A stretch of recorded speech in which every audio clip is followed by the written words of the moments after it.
Hello YouTube, today I'll be showing you a Shadow Creature Slayer guide in your personal Slayer dungeon. So basically the requirement for this is you need 99 Slayer to use.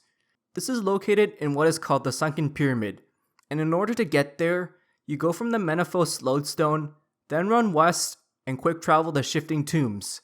And then after that, you select the Ports District, and then run west to the docks. Then right click travel from the Portmaster kegs, and then finally enter the dungeon. Now if you have 50 or more souls collected, then you can teleport there using the Slayer Codex. So basically how this works is, you add Slayer souls to your chest, and you basically capture them by having this sort of item in your inventory by killing the monster. And so the chance of capturing is somewhat rare, and it's actually more rare for the higher level monsters. So there are 3 rooms total, 1 small room and 2 large rooms that you can customize for your own Slayer dungeon. So up to 5 mobs can go in a single room, and ideally you want the small room because it has a really small space. So the shadow creatures, they can take about 1k kills if you're not on task to capture 5 souls.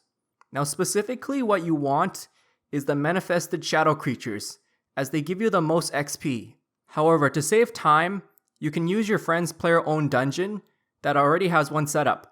So you basically right click and enter in any player's dungeon, just like a player-owned house. So you just right click and enter their friend's house, and then what needs to be required is they must be online and in the same world as you. Now there is a friend chat that actually does this, and it's called PODS space FC, which they basically have people who can host the dungeons if they're online. Now they do not have to be in the same dungeon as you in order to let you in. They just need to set their privacy settings. Unfortunately, for Iron Man, you cannot access other player dungeons, so you're gonna have to catch them yourself. I was actually able to use one of my friend's dungeons. So yeah, I did explain a lot of this, but this is how personal Slayer dungeons work. So for my equipment setup, I have a Noxious Scythe. Now you can use a Dragon Rider Lance or an Attuned Crystal Halberd, and it's an okay alternative. The perks I have are Precise 5 and Aftershock 3. Then I have Bandos or Torval Plate Body, and I'm pretty sure you can tank in Bandos. The perks I have are Enhanced Devoted 3 and Crackling 3. Now Enhanced Devoted is optional, but it's kinda helpful here. Then I have Bandos Plate Legs, and the perks I have are Genocidal and Biting 2 plus Mobile. Then I have Bandos Gloves and Bandos Boots, although you can use Silverhawk Boots if you want Agility XP.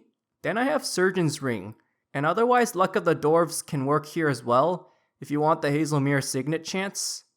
Then I have Amulet of Souls, and the reason being is, you kinda get piled sometimes, so you just want Deflect melee to stop more damage. That's why you don't want to use Amulet of Zealots here. Now otherwise Blood Amulet is fine.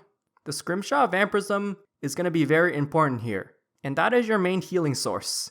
Alternatively, what you can use is a Vampiric Blood Essence, and although it does heal less, it's actually a lot cheaper. And then I have Vampirism or Penance Aura, which is for extra healing. Then finally I have the Elf City Quiver, and that is for getting 5% more damage against the shadow creatures, as well as some prayer bonus. So here's my inventory setup. I have an Aggression Potion, Holy Overloads, Weapon Poison ++, Replenishment Potions, Prayer Potions, and I bring a couple of pieces of emergency food. You want to bring Spring Cleaner and Alch Runes, as they drop a lot of Addy and Rune items. Then I have Enhanced Excalibur and Ring of Vigor, which are a couple of extra helpfuls. And then I have Charming Imp, which is in my tool belt. And finally I have a Legendary Pet, and that is to loot drops, but it's pretty easy to loot anyways. So you may want to use a Steel Titan for extra DPS, but I mean, you may need a Blood Nihil, as you aren't always 100% accurate. Alright, so the prayers I have are Turmoil, or you can use the tier 99 prayer. Then I use Deflect melee, and the reason being is, Soul Split cannot heal back the damage consistently. And so what you want to do is occasionally flick Soul Split if you're at low HP, and using the AoE abilities. So for my action bar, I have Cleave on the first slot, and then fill the rest with whatever basics you want. Then I have Tuska's Wrath, and that is for Adrenaline from Meteor Strike effect. And for thresholds, I'm using Hurricane and Quake. Then the only ultimate I use is Meteor Strike. You don't really want to use Berserk here, since you might not have spare Adrenaline. So the strategy is, it's very simple. Just tag and lure them around, using the aggression potions. And then just use your AoE abilities just to finish them off. Now you can try flicking Scrimshaw Vampirism, but it does kind of get risky sometimes. So here are the drops. Now the drops are not that good. They're mostly noted herbs and addy plate bodies. The manifested shadow cores are also fairly common. Now unfortunately the area loot does not work with shadow cores. And so what these shadow cores do is you can deposit it to the Amlodd Rift, and you get 650 divination XP each. And basically after you deposit it, there's a small chance you can get what is called a light core. And this can be used to make light creature pouches. Unfortunately, they're very cheap, and they're quite difficult to sell in GE nowadays, so I probably don't even bother with this. So I was able to get 773k loot this task, and so factoring in this in an hour, you'd get approximately 2.5 mil profit per hour. This is also factoring in the Scrimshaw costs. They're quite amazing for Crimson and Blue charms. You can expect almost 200 blues and 150 crimsons per hour. Alright, so overall in 14 minutes, I killed 169 shadows. This equates to 720 kills per hour. And the Slayer XP is a whopping 670k Slayer XP per hour. Now the melee XP per hour is only 500k. It's very amazing for Slayer XP, and it's okay for combat XP, but I mean the profit kinda sucks though. However, it is really amazing for charms. So before I wrap this up, let's compare the difference between regular shadow creatures.